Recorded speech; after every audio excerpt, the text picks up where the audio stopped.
Hello, everyone. Today we're going to discuss very briefly one of the most important threads of thought in the Western intellectual and cultural tradition.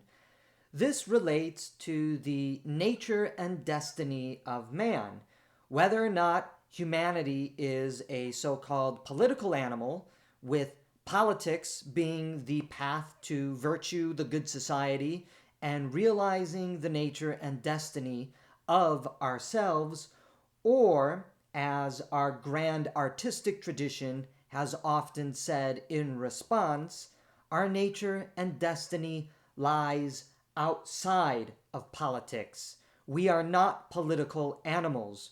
We are, first and foremost, creatures of love who find virtue and the meaning in life in the loves that we hold and the beloved that we devote our lives to.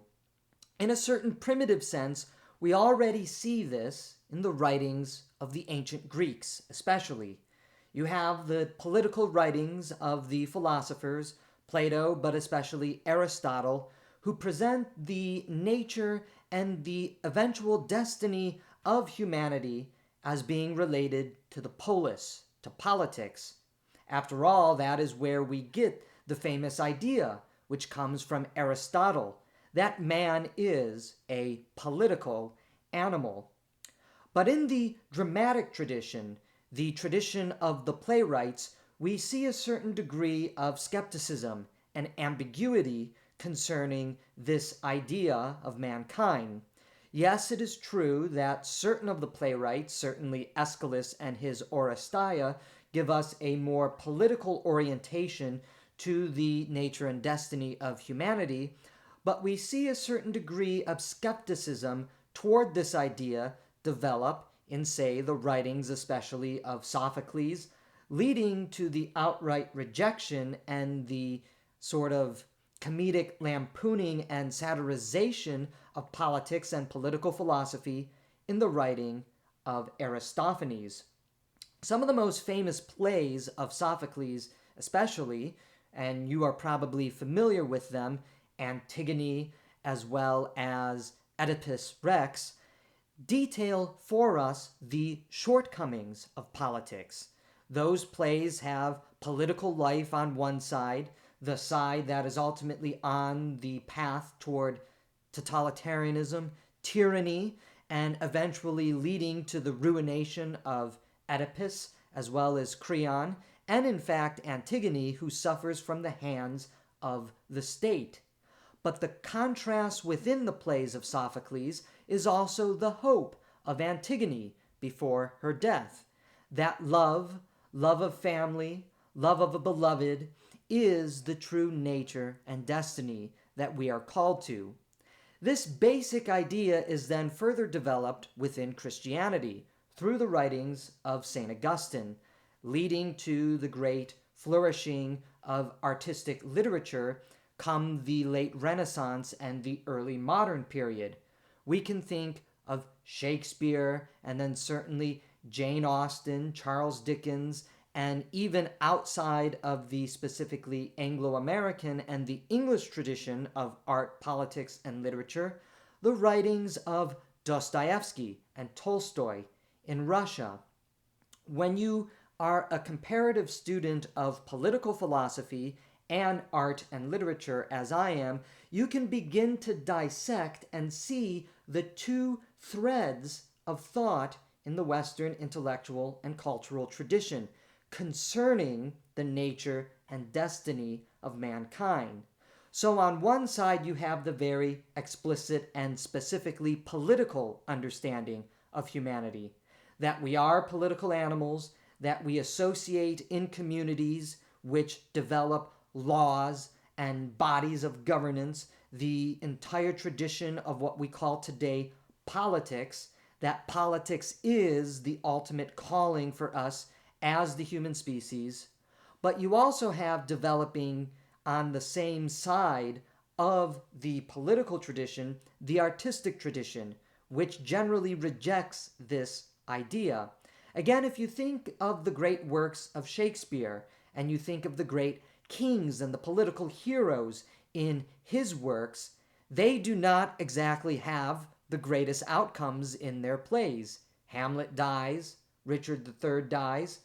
Henry V, in that very famous play named after himself, is actually a fairly cruel and vindictive tyrant until he gets to the end of the play. We no longer see Harry, King Henry V, as a political figure, but we see him as a man in love with Catherine.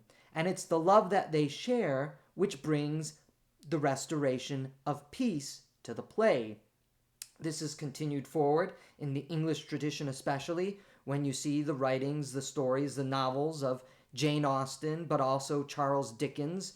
You have a great panorama of characters who are involved in politics: lawyers, soldiers, officers.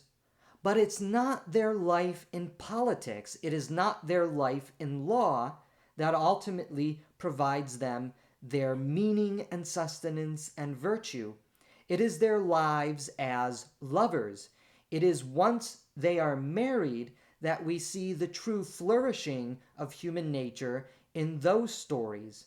And again, this is exactly what we find in Dostoevsky, in Tolstoy, in the great Russian tradition of literature, which pits the political revolutionaries, often the antagonists, or even in the case of Dostoevsky's Crime and Punishment, it is when Raskolnikov is trying to act out upon his political beliefs as a nihilist revolutionary that we see him engage in murder and bloodlust, leading to his own degradation and destruction as a human being. But the antidote to this is not political utopia. It is love, and specifically, it is human love. In War and Peace, two of our great characters, Pierre and Prince Andrei, are undeniably political men when they are introduced. Pierre is a wannabe revolutionary. He is sympathetic to the Jacobins and Napoleon, and he outright says so.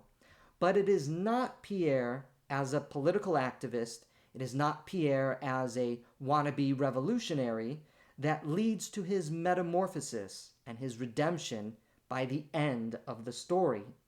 It is his abandonment of politics. It is his abandonment of political revolution, his embrace of love, love with Natasha, that brings about his sanctification and redemption.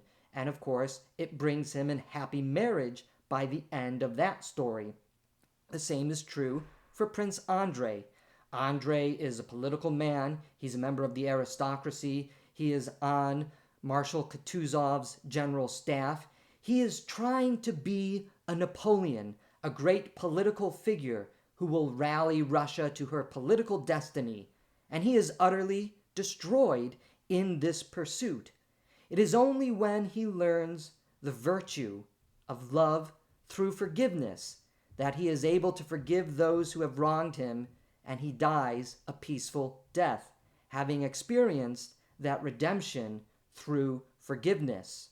And this, of course, is what we see in Dostoevsky's great novels. It is the love, the kindness, and the compassion shown by the heroes and heroines of Dostoevsky's novels that give us the antidote to the death, destruction, hate, anger, and animosity of politics and our political figures.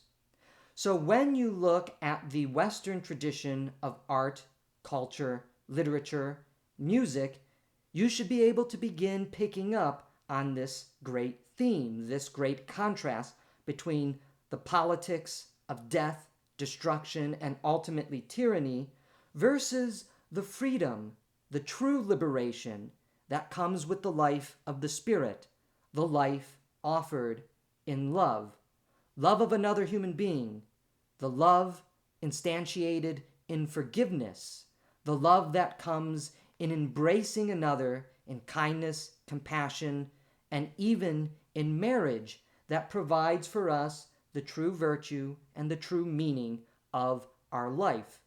So much of the dynamism and the greatness of the Western cultural and intellectual tradition isn't from politics. It is from what happens outside of politics.